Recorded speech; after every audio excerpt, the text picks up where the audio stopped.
Boliboli, pétalas, cinema panópticum, um pedaço de madeira e aço. Um oceano de amor. O que esses quadrinhos têm em comum? Esses quadrinhos são quadrinhos mudos, aquelas histórias que não têm diálogos. E hoje eu quero conversar com vocês um pouquinho sobre quadrinho mudo. Você gosta ou você não gosta?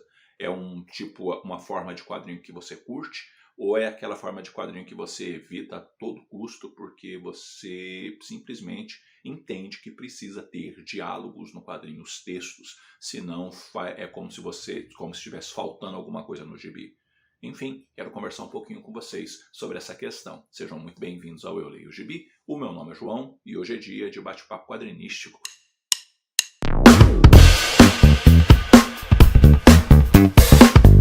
Um amigo meu, esses dias atrás, entrou em contato comigo para falar que teve sua primeira experiência com quadrinho mudo e ele não gostou muito, não curtiu muito a experiência. Porque não tem diálogo, né? Não tem os balões, não tem as caixas textos, não tem essas coisas e ele não curtiu muito a experiência com quadrinhos mudos. E o fato é que quadrinho mudo, pela ausência, né, dos balões, pela ausência das caixas textos, às vezes deixa as pessoas profundamente incomodadas, ou algumas vezes porque o quadrinho não é exatamente claro naquilo que ele quer passar como história, e algumas vezes porque a pessoa gosta muito, né, dos balões, gosta muito das caixas texto, gosta muito, enfim, de ter ali o argumento, né, nas páginas para poder ler o gibi.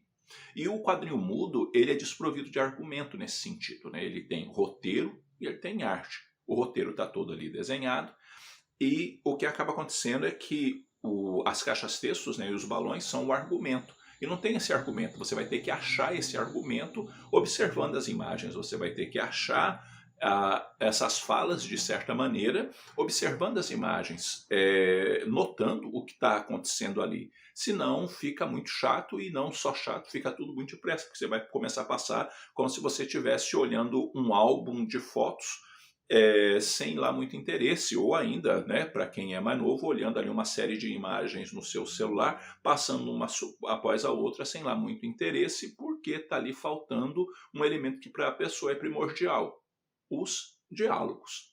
Em 2002, por exemplo, em fevereiro de 2002, a Marvel teve um mês mudo.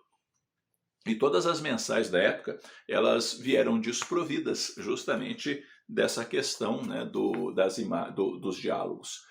E na época o Demolidor estava sendo escrito pelo Brian Michael Bendis, o Incrível Hulk estava sendo escrito pelo Bruce Jones, os X-Men pelo Grant Morrison, e esse momento, nesse mês da Marvel, foi chamado de mês mudo, né, justamente por conta das histórias virem com essa ausência de diálogos. Em tempos mais remotos, no tempo do Gene Steranko, por exemplo, ele escreveu uma história do Nick Fury, ou aliás, algumas páginas, né, do Nick Fury, onde não tinha diálogos, não tinha nenhum texto ali, só as imagens.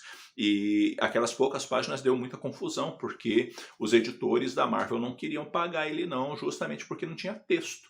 E ele teve uma discussão séria, inclusive quase partiu para agressão para cima dos editores, porque como assim, vocês não vão me pagar? Eu fiz o meu trabalho, tá tudo aí, mas não tinha texto e a exigência deles era que tivesse. E mais pagaram ele do mesmo jeito e tudo mais, porque ele partiu para cima mesmo e exigiu os seus direitos ali, né? Mas por quê? Porque era uma época que se observava a seguinte questão: o quadrinho é essa mescla, né, de texto com a imagem. A arte sequencial terá os textos para digamos assim, ser esse casamento, nessa junção das duas coisas. E o quadrinho mudo, como eu disse, ele não caminha nessa perspectiva, ele caminha na perspectiva aí do roteiro e da arte. E o cara que escreve quadrinho mudo, sejamos sinceros, peão tem que ser bom, né? Peão tem que ser bom, porque se ele não for bom, ele vai trazer pra gente uma coisa muito empobrecida, uma coisa muito chata. Por exemplo, um Oceano de Amor, né, do Lupano e do Panaccione, é um negócio fantástico. Por quê? Porque os dois conseguem carregar a sensibilidade da história, a beleza da história, de uma forma fantástica, só através das imagens, e o roteiro, né, muito bem alinhado, muito bem produzido, e essas imagens que te chamam tanto para dentro da história, te envolvem. E à medida com que essas imagens te envolvem, aquela história é realmente envolvente, não ter os diálogos não é como se, assim, eles não fizessem exatamente falta, mas a história é tão envolvente que ela te cativa da mesma forma. Uma outra pessoa que sabe fazer isso muito bem é o próprio Chaboté, num pedaço de madeira e aço. Aqui a gente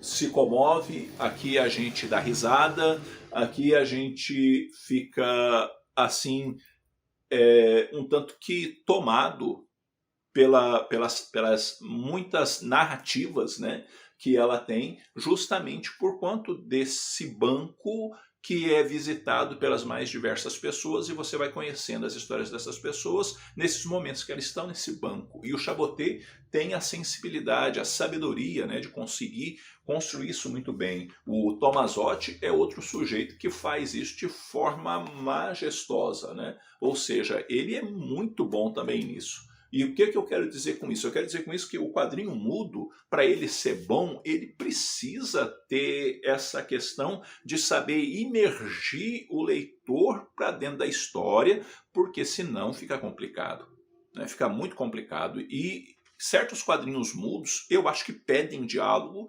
porque o jeito do roteiro pede diálogo. E é o caso, por exemplo, do Bully Bully. Bully Bully não tem diálogo, mas eu sinto uma falta violenta de diálogo na narrativa. Eu sinto uma falta violenta de uma caixa-texto explicando alguns momentos, porque a imagem por si só não está clara. A situação ali não está clara. O que realmente está acontecendo? Aquilo ali é um sonho, aquilo ali é uma metáfora? O que exatamente está acontecendo? O que ele quer dizer exatamente com essa metáfora? Aí você fica olhando, não sai daquilo e acaba assim, ficando meio desgostoso com a história, né? Porque ele não traz na imagem a clareza disso. Ah, mas o objetivo era não deixar exatamente claro, era para provocar o leitor. Tá, então vai provocar, provoca direito. Entendeu? Provoca direito, porque assim não é provocar direito, pelo menos na minha opinião. Então a questão é essa. Então a gente muitas vezes acaba tendo essa questão, né? E o quadrinho mudo ele vai te forçar uma outra coisa, vai te fazer prestar muito mais atenção nos desenhos, porque é o que você tem para entender a história. Então você vai prestar muito mais atenção nos desenhos, e como é uma experiência muito mais rápida, queira ou não queira, é uma experiência muito mais rápida, você vai ler muito assim, tipo, na metade da metade do tempo, né, que um terço do tempo que você assim, você vai gastar um terço do tempo normal que você gastaria para ler um quadrinho com um argumento, né? Por quê? Porque não tem o bendito do diálogo ali. E a minha primeira experiência, por exemplo, com um quadrinho mudo foi o Pétalas. E o Pétalas, eu fui passando as páginas, eu nem sabia que ele era quadrinho mudo, e foi passando as páginas, acabou, eu falei assim, cara, eu vou ter que olhar isso aqui tudo de novo, que eu não entendi direito. Mas por quê? Justamente porque eu não estava acostumado com essa forma narrativa. Então, é bacana, eu gosto particularmente de muitas histórias mudas, mas eu acho também que muitas vezes quando a gente vai pensar no custo-benefício, tá?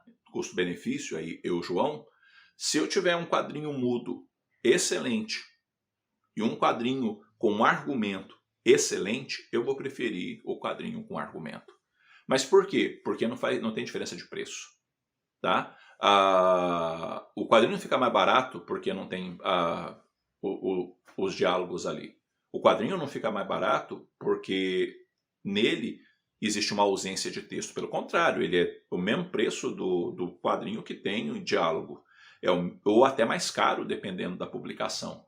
Então, dependendo, se eu tiver que escolher particularmente, por mais que eu goste da história X ou Y ali no quadrinho mudo, se eu tiver que escolher entre um Chaboté com diálogo e um Chaboté sem diálogo, eu vou escolher o Chaboté com diálogo.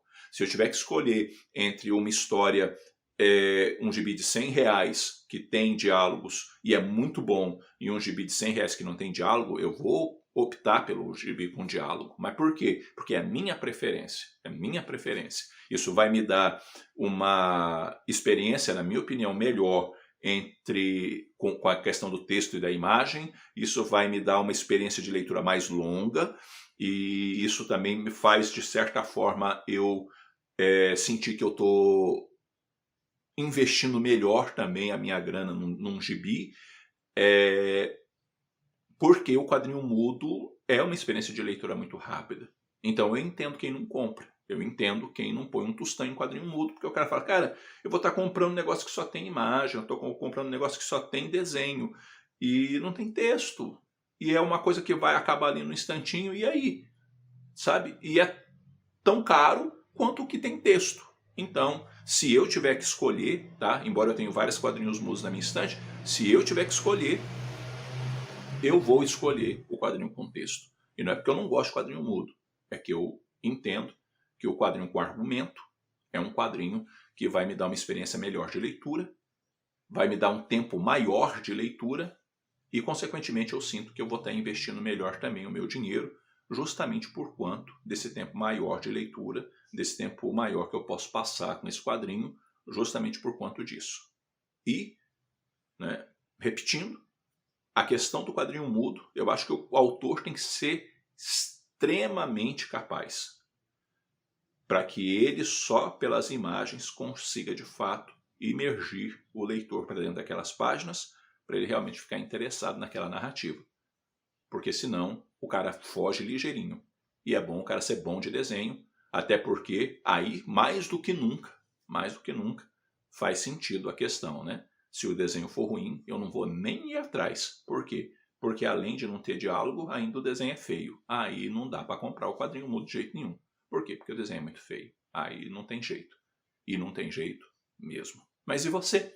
Como é que você lida com essas questões? Tu curte quadrinho mudo? Não curte quadrinho mudo? Você acha que é uma experiência legal? Não é? Não compra de jeito nenhum? Já comprou e não gostou? Já ficou às vezes com muita dúvida justamente porque te faltou ali o diálogo, te faltou ali um texto para explicar melhor a situação? Enfim, vamos conversar um pouquinho, porque conversar com vocês vai ser muito bom. Qual quadrinho mudo que você leu e gostou? Qual quadrinho mudo que você leu e detestou? Conta também aí nos comentários para a gente poder conversar. Antes de terminar o vídeo, deixa eu deixar na tela aí o nome dos apoiadores do canal. Valeu pela força e pelo apoio de todos vocês.